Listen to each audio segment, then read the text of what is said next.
December 26, 1996. Six-year-old beauty pageant contestant JonBenét Ramsey is found dead in the basement of her family's home in Boulder, Colorado. Within hours, the case explodes into international headlines. A mysterious ransom note, no signs of forced entry, and a crime scene that investigators would later describe as deeply disturbing. For nearly 3 decades, the question has haunted investigators and the public alike. Was this the work of a calculated intruder, or did the truth lie much closer to home? Now, after 29 years of controversy, mistakes, and unanswered questions, investigators say new revelations may finally bring us closer to the truth. But to understand what really happened that night, we have to go back to the very beginning. Before the headlines, before the investigations, before one of the most controversial murder cases in American history, there was simply a little girl. Her name was JonBenét Ramsey. She was born on August 6, 1990, in Atlanta, Georgia, into what many would describe as a successful and privileged American family. Her father, John Ramsey, was a wealthy businessman and technology executive. Her mother, Patsy Ramsey, was a former beauty queen who had once held the title of Miss West Virginia. To outsiders, the Ramseys appeared to be living the American dream. By the mid-1990s, the family had moved to Boulder, Colorado, settling into a large home in one of the city's most affluent neighborhoods. Friends described the Ramseys as active in the community, socially connected, and deeply involved in their children's lives. But one member of the family in particular was quickly becoming known far beyond their neighborhood. At just 6 years old, JonBenét had already become a rising star in the world of child beauty pageants. Dressed in sparkling costumes, styled hair, and full stage makeup, she competed in competitions across the country, often performing dance routines and modeling elaborate outfits in front of judges and cheering audiences. To many spectators, she looked like a miniature celebrity. Photos and videos of her performances would later flood television screens around the world, and that visibility would become one of the most disturbing elements of the case. Because when news of JonBenét's death broke in December 1996, those pageant images, smiling, polished, and seemingly perfect, were suddenly juxtaposed with a horrifying reality. A 6-year-old child had been murdered inside her own home. The contrast shocked the nation and ignited endless speculation. Who would target a little girl like JonBenét Ramsey? Was her public life somehow connected to the crime, or was the truth hidden much closer to home? Investigators would soon discover that the events leading up to that Christmas night were far more complicated than anyone first believed.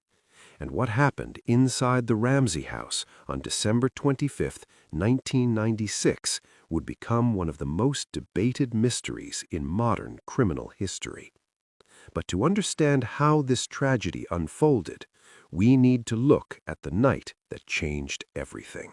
December 25th, 1996, Christmas Day. Inside the Ramsey home in Boulder, Colorado, the holiday had unfolded just like it did for millions of families across America, filled with gifts, laughter, and celebration. 6-year-old JonBenét Ramsey spent the morning opening presents with her family, surrounded by the warmth and excitement that typically defines Christmas morning. According to family accounts later given to investigators, the day was calm, festive, and seemingly uneventful. But that evening, the Ramseys had plans. According to police reports, John Ramsey, Patsy Ramsey, and their children attended a Christmas party at the home of family friends. The gathering was described as relaxed and cheerful, neighbors celebrating the holiday season together. Witnesses later told investigators that nothing about the Ramseys' behavior that night appeared unusual. JonBenét reportedly played with other children. Adults talked, laughed, and shared food. To everyone present, it looked like an ordinary Christmas evening, but sometime later that night, the Ramseys returned to their large home in Boulder.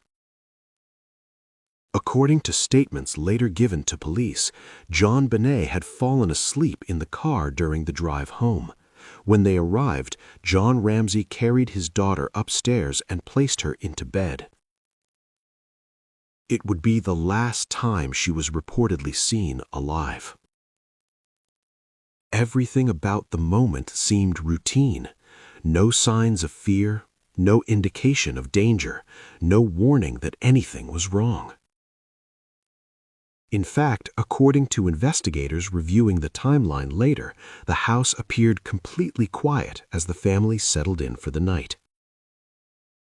But somewhere inside that home, something would soon go terribly wrong, because within just a few hours, the peaceful Christmas night would transform into one of the most shocking crime scenes in American history. And the first clue that something was terribly wrong wouldn't come from screams or broken windows or forced entry. It would come from a note.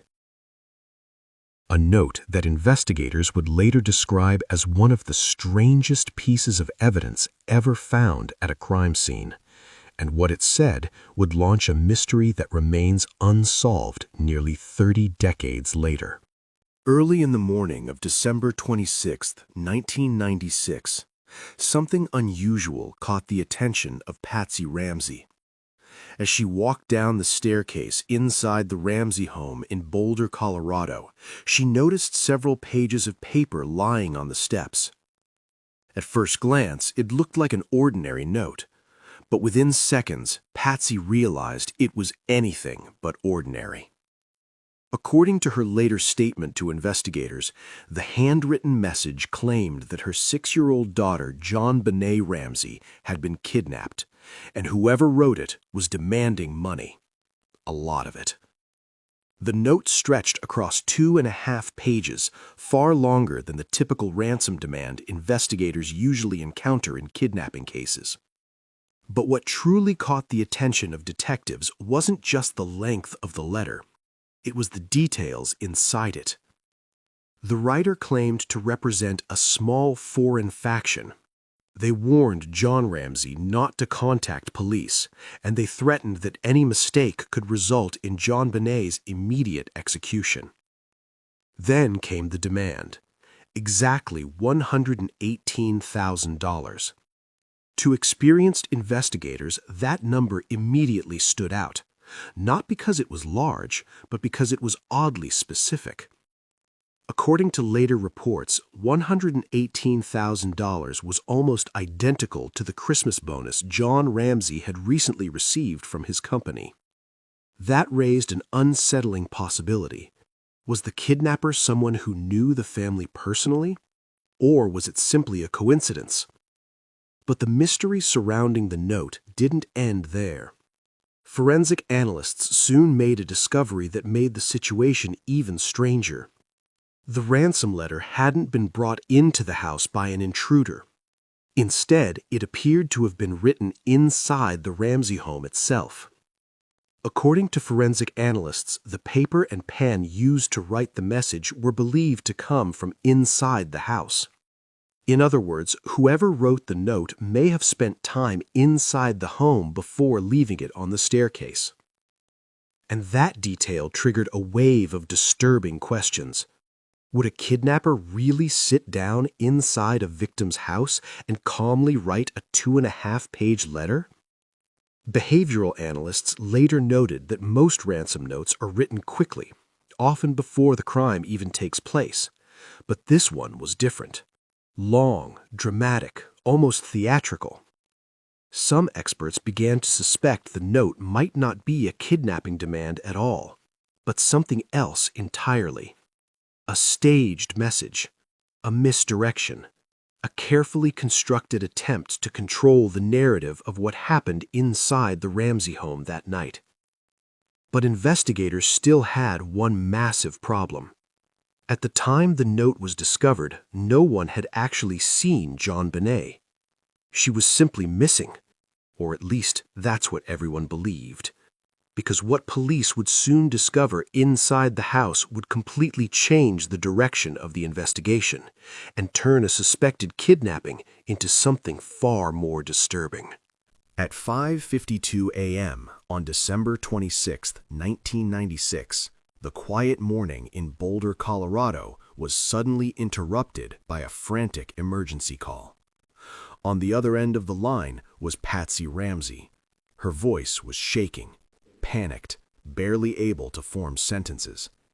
According to the official 911 recording later released to investigators, Patsy urgently told the dispatcher that her 6-year-old daughter, JonBenét Ramsey, was missing. And there was something else, a ransom note. Patsy told the operator that the letter claimed JonBenét had been kidnapped from inside the family's home. The caller's voice grew more frantic as she tried to explain what she had found on the staircase. "We have a kidnapping. Hurry, please," she reportedly pleaded. Within minutes, police were dispatched to the Ramsey residence. According to investigators, officers from the Boulder Police Department arrived quickly at the large family home. At first, the situation appeared to be exactly what the ransom note described, a kidnapping. But, as investigators would later explain, several unusual decisions had already complicated the scene. Despite the warning written in the ransom note not to contact authorities, police had been called immediately. And even before officers arrived, the Ramseys had reportedly contacted friends and neighbors, asking them to come to the house for support. Soon, multiple people were moving throughout the residence: friends, family members, officers. To investigators looking back on the case years later, this moment would become critically important, because crime scenes, especially potential kidnapping scenes, depend heavily on preserving evidence. But on this morning, the Ramsey house quickly became crowded, and with every person walking through the home, the possibility of contaminating evidence increased. At the time, however, no one yet understood the full gravity of the situation, because investigators still believed they were dealing with a missing child, a kidnapping. And, according to the ransom note, the kidnapper would soon make contact. The letter claimed that John Ramsey would receive a phone call between 8 a.m. and 10 a.m. with instructions for delivering the money. So the house waited. Police waited. The Ramseys waited. But as the clock moved closer to 8 a.m., something strange happened. The phone never rang.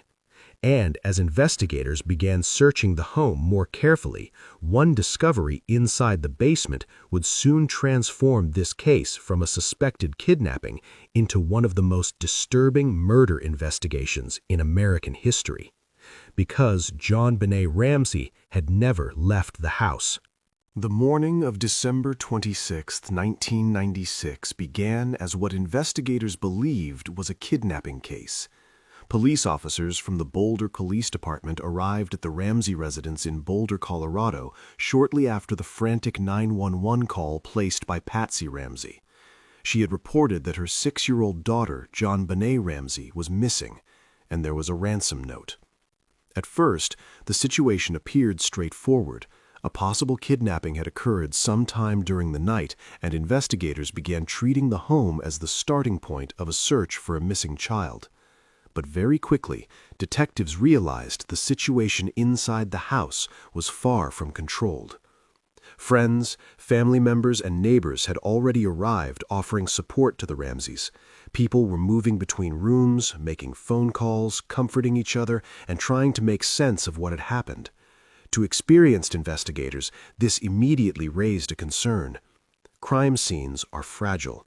Every step, every fingerprint, every displaced object can alter the evidence, and on that morning, the Ramsey home had already become crowded. Still, officers began a preliminary search of the property. According to investigators, they initially conducted only a limited sweep of the property, checking rooms where a child might be hiding or where signs of forced entry might appear. Nothing obvious stood out. There were no broken windows, no doors forced open, and, perhaps most puzzling of all, there were no clear signs that someone had broken into the home during the night. For detectives trained to recognize patterns in kidnappings, that detail was unsettling. If a kidnapper had taken JonBenét, how had they entered, and more importantly, how had they left? But for several hours that morning, the investigation remained focused on the assumption that the JonBenét had been taken. Then, around midday, something changed. A detective on the scene reportedly asked John Ramsey and a family friend to conduct another search of the home. The request was simple: start at the top of the house and work your way down, looking for anything unusual. At the time, no one expected what would happen next. John Ramsey began walking through the lower levels of the home.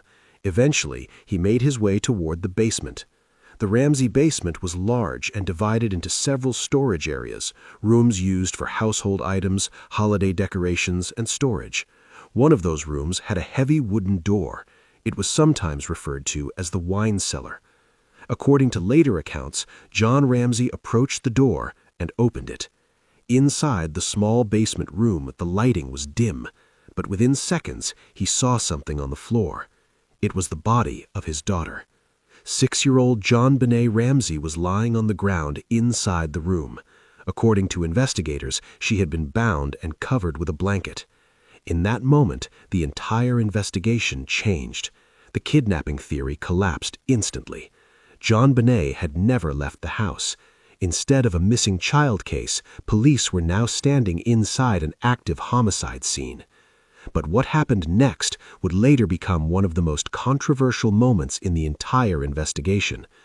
According to witness accounts, John Ramsey immediately picked up his daughter's body and carried her upstairs.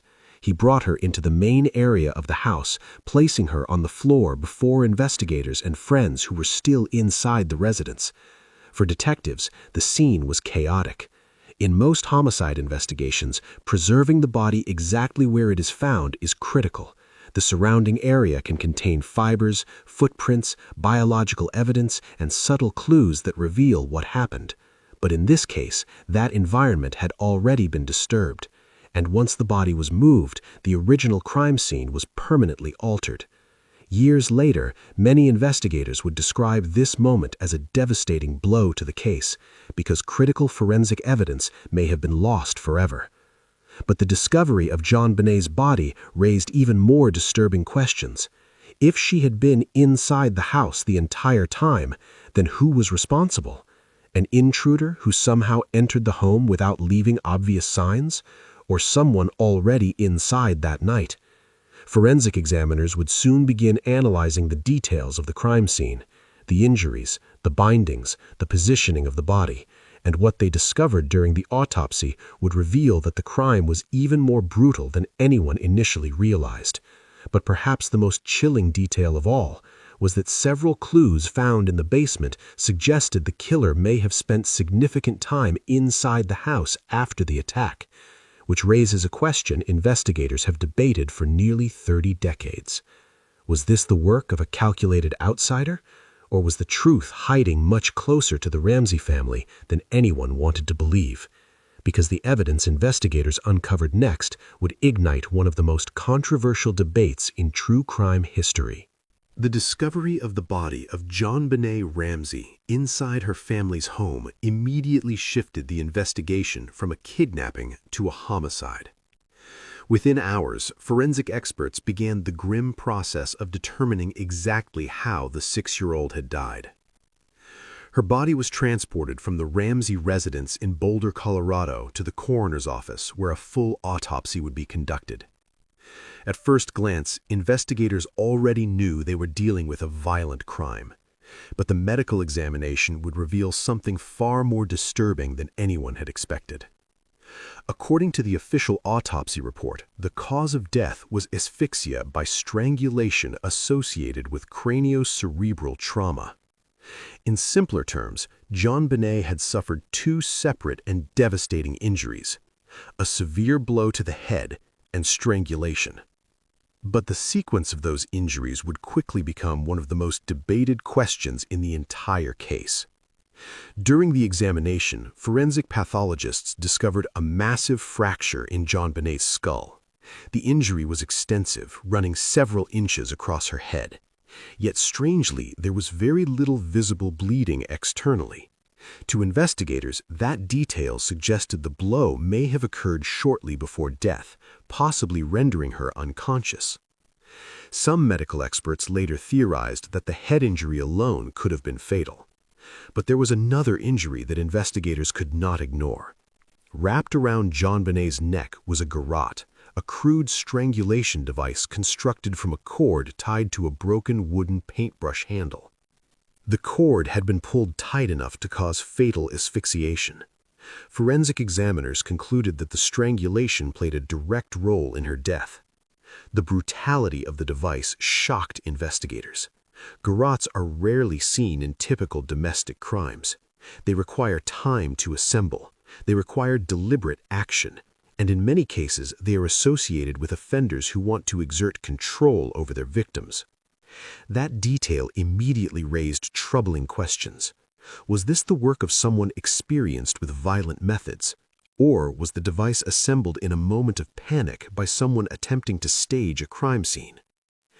But the medical examination would reveal something far more disturbing than anyone had expected. Evidence suggested that JonBenet may have been sexually assaulted. According to forensic findings, they were injuries consistent with sexual trauma. For investigators, this discovery introduced a completely new dimension to the case. Now the crime could potentially involve sexual motivation, which significantly changed how behavioral analysts began to profile the possible offender. According to criminal psychologists, crimes involving sexual violence against children often point towards offenders with specific psychological patterns. Some offenders are driven by compulsive sexual impulses. Others commit the act as part of a larger pattern of control, domination, or sadistic behavior. But in this case, investigators faced an unusual contradiction. Many crimes involving sexual predators occurred during kidnappings or abductions, yet JonBenet had never left the house. That meant whoever committed the crime had access to the home and time to carry out the attack. Which brought investigators back to one of the most troubling questions in the case. Was this an intruder who had secretly entered the Ramsey house during the night, or could the person responsible have already been inside the home? Forensic analysts also examined the materials used to construct the garrote. The cord itself appeared ordinary, but the wooden handle used as the tightening mechanism came from something very specific. Investigators later determined it was likely part of one of Patsy Ramsey's paintbrushes from her art supplies inside the house. At first, that detail might have seemed insignificant, but to detectives it quickly became one of the most controversial clues in the entire investigation. If the killer used materials from inside the Ramsey home to create the garrote, that suggested they either had time to search the house or were already familiar with its contents. And that possibility deeply complicated the intruder theory, because most kidnappers or burglars avoid spending unnecessary time inside a crime scene. The longer someone stays inside a crime scene, the greater the risk of being caught. Yet in this case, the offender appeared to have done several unusual things. They wrote a lengthy ransom note, they assembled a complex strangulation device, and they left the victim hidden in a small basement room. For many investigators, those actions suggested planning, or at least a strange level of comfort inside the house. But the forensic puzzle was far from complete, because while the autopsy revealed how JonBenet died, it didn't answer the most critical question of all. Who was responsible?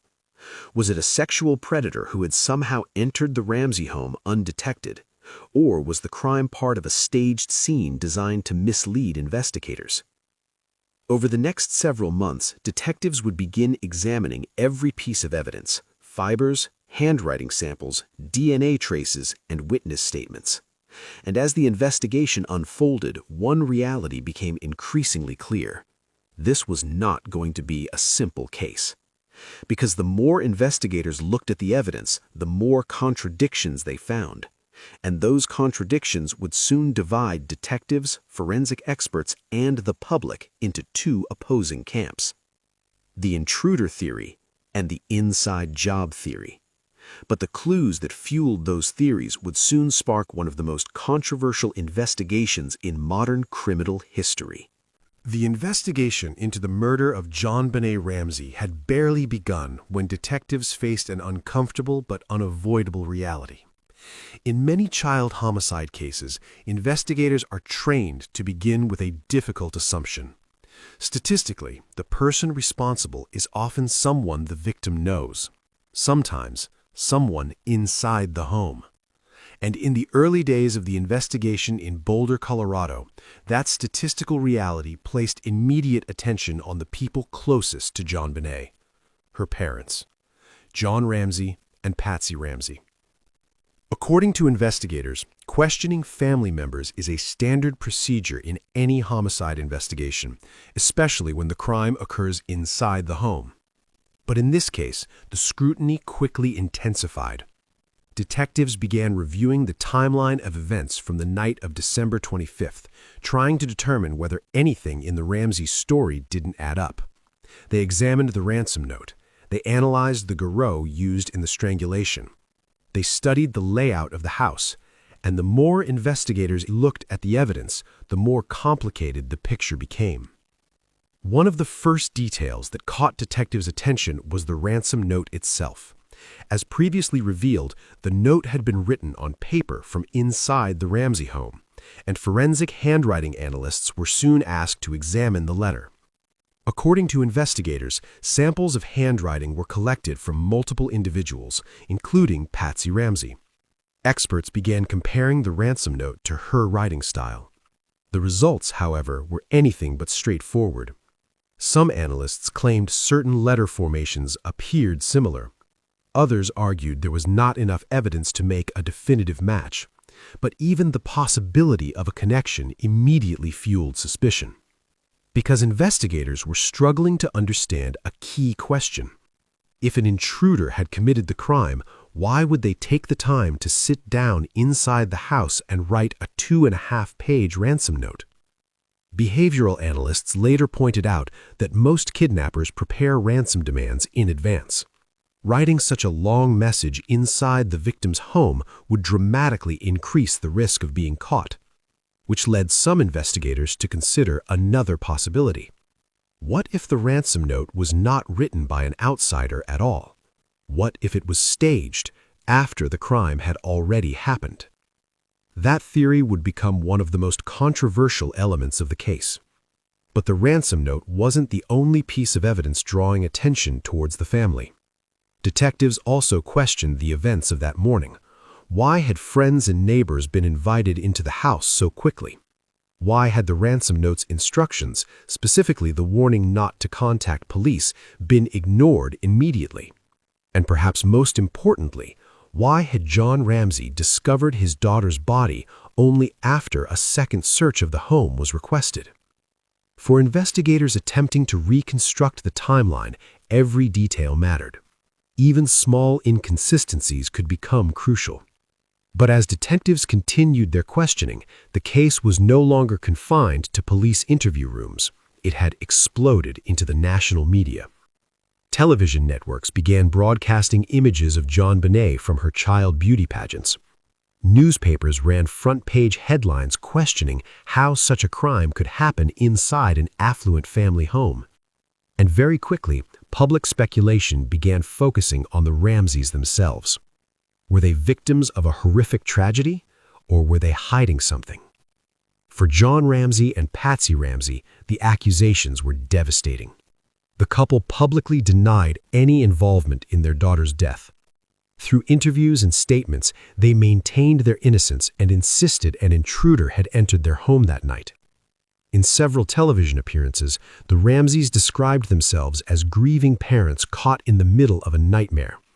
They argued that investigators had rushed to judge them rather than focusing on finding the real killer. And over time, their defense team would aggressively challenge many of the assumptions made during the investigation. But the pressure from the public and the media never stopped. Talk shows debated the evidence. True crime commentators analyzed the ransom note. Former detectives offered conflicting opinions. Some believed the case pointed strongly towards an inside job. Others insisted that certain forensic clues suggested the possibility of an intruder. The truth seemed buried beneath layers of speculation, media coverage, and investigative mistakes. And behind it all was a tragic reality. A 6-year-old girl had been murdered, and no one had been charged. But as detectives continued examining the evidence, a new and unexpected development would soon complicate the case even further. Because years later, advances in forensic technology would uncover a clue investigators had been waiting for since the very beginning: DNA. And what that DNA revealed would reopen the debate about what really happened inside the Ramsey house that night. The murder investigation into JonBenét Ramsey had already become one of the most controversial cases in American criminal history. For years, detectives debated the same central question: was the killer an intruder or someone inside the home? But as forensic technology advanced in the years following the crime, investigators returned to the evidence with a powerful new tool: DNA analysis. And what they discovered would complicate the case even further. During the forensic examination of JonBenét's clothing, scientists recovered trace genetic material. At first, the sample seemed small, almost insignificant. But forensic analysts knew that even the tiniest DNA fragment could hold enormous investigative value. Because DNA can do something eyewitness testimony often cannot. It can point to a specific individual or rule someone out entirely.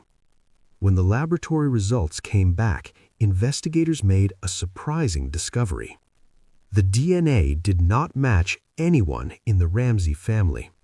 It did not match John Ramsey, it did not match Patsy Ramsey, and it did not match any known family members whose samples had been collected during the investigation. Instead, the genetic profile belonged to an unknown male.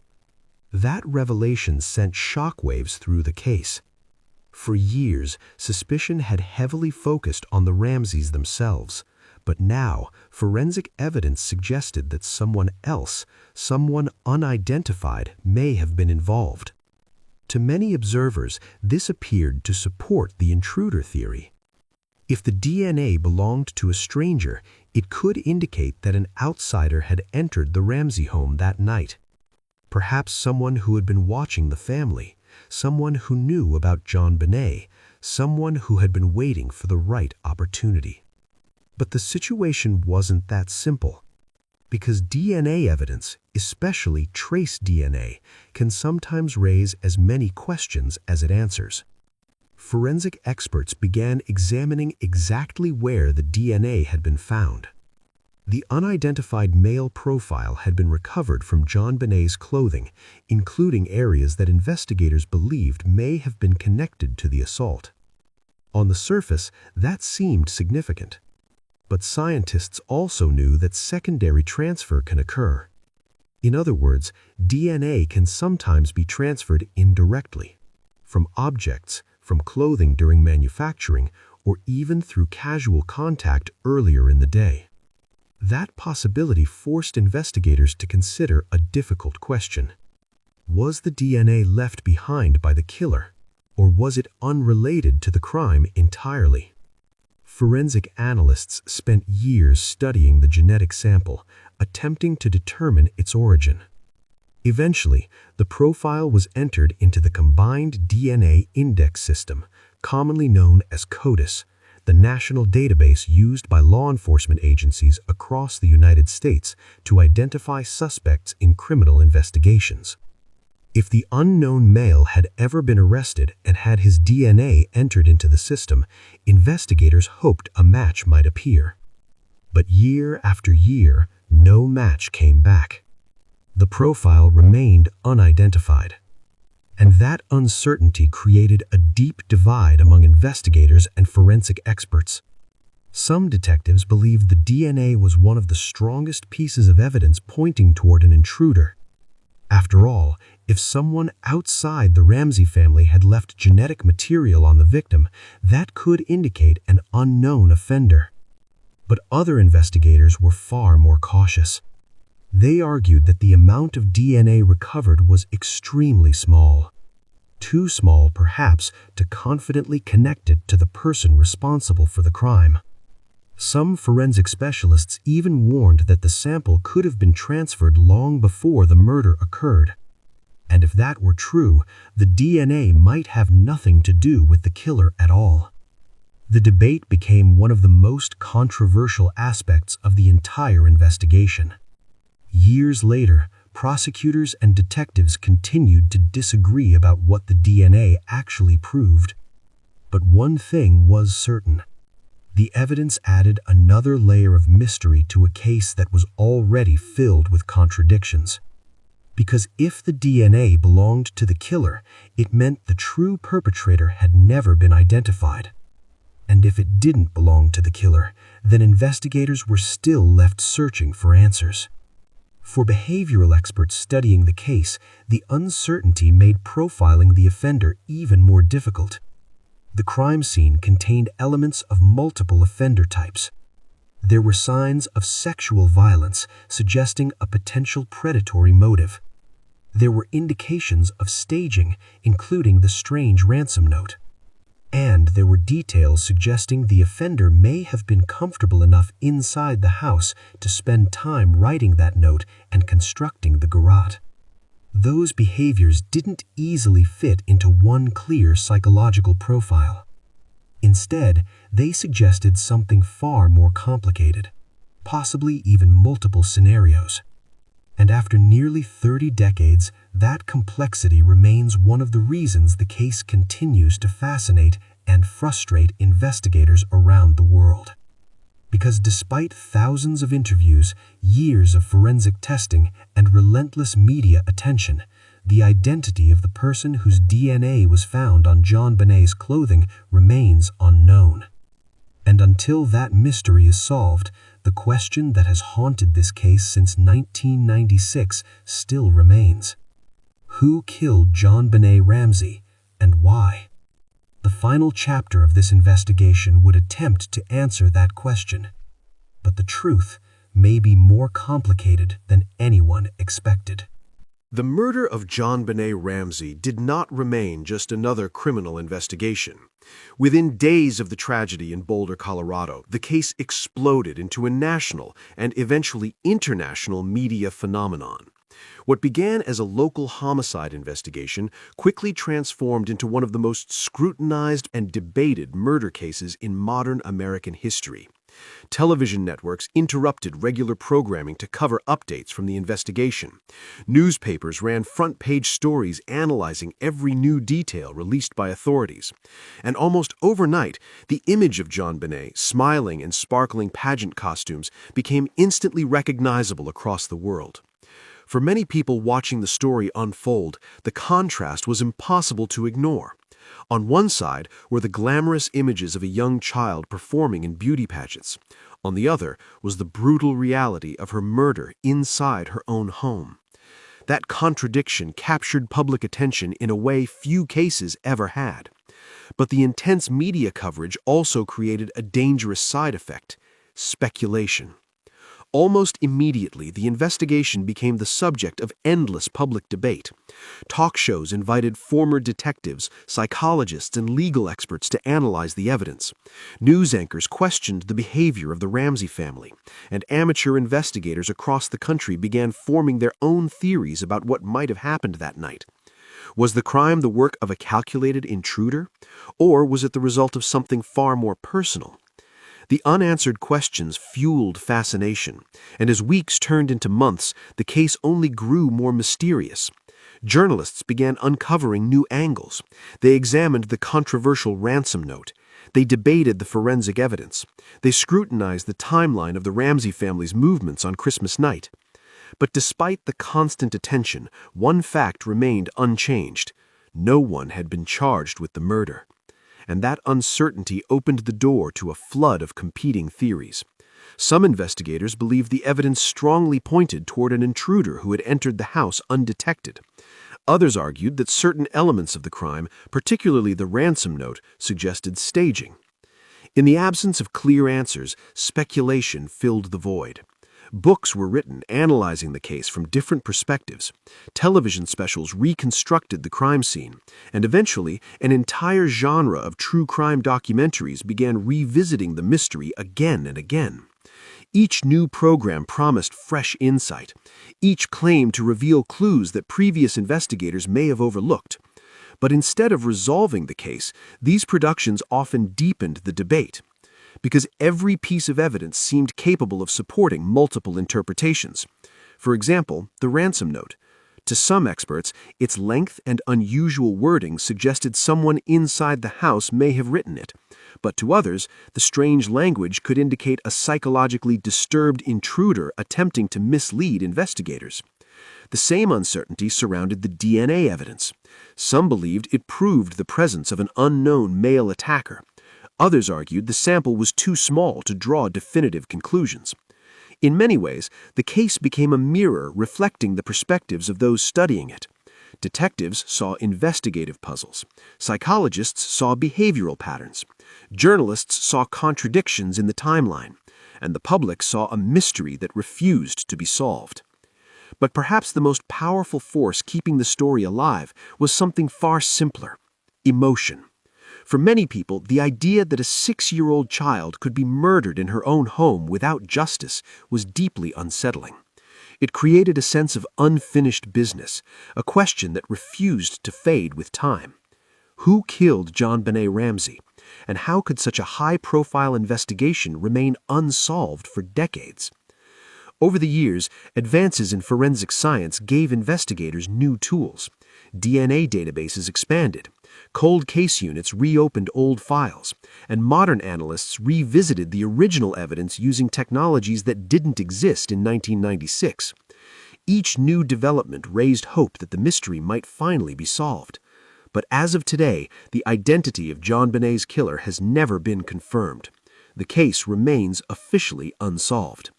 And yet, nearly 29 years later, the story continues to captivate investigators, journalists, and audiences around the world.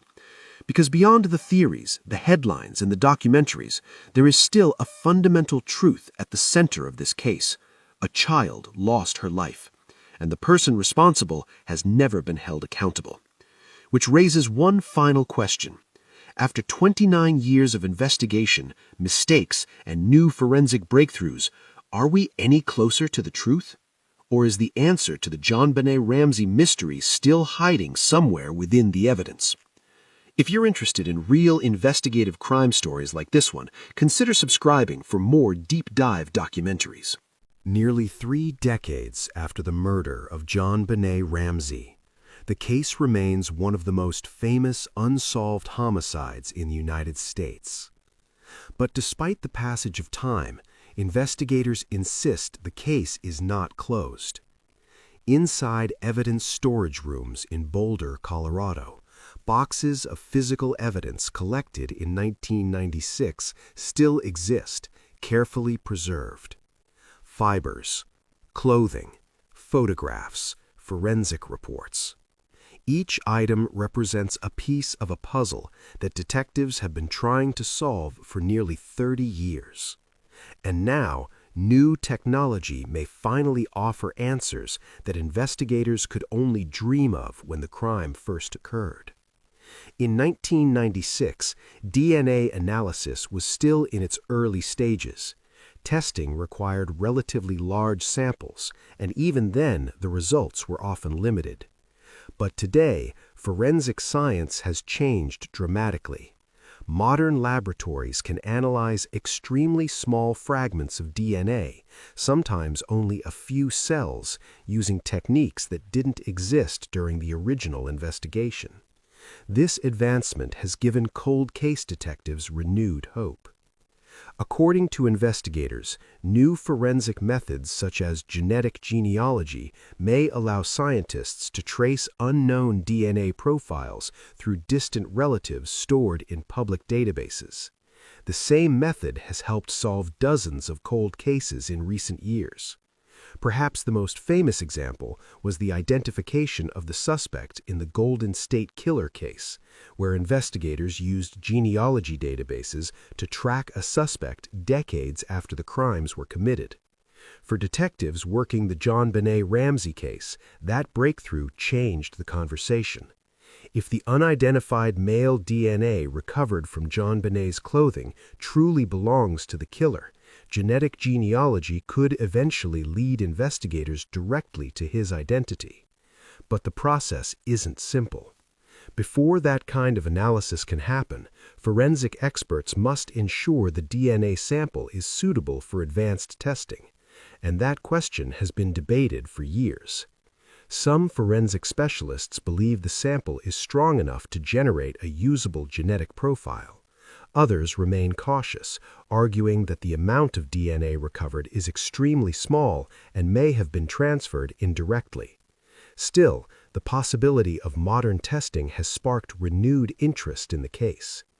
Over the years, investigators have repeatedly revisited the physical evidence, hoping that technological improvements could reveal something previously hidden. And occasionally, those reviews have uncovered new details. Small clues that once seemed insignificant have been re-examined using modern forensic tools. Fibers have been compared again. Trace materials have been tested using updated laboratory methods. And detectives have continued interviewing witnesses and reviewing old tips. Because in cold cases, even the smallest overlooked detail can sometimes unlock the truth. At the same time, public pressure has continued to grow. Many supporters of the Ramsey family have called for additional independent DNA testing, arguing that new technology could finally clear up the mystery surrounding the unidentified genetic profile.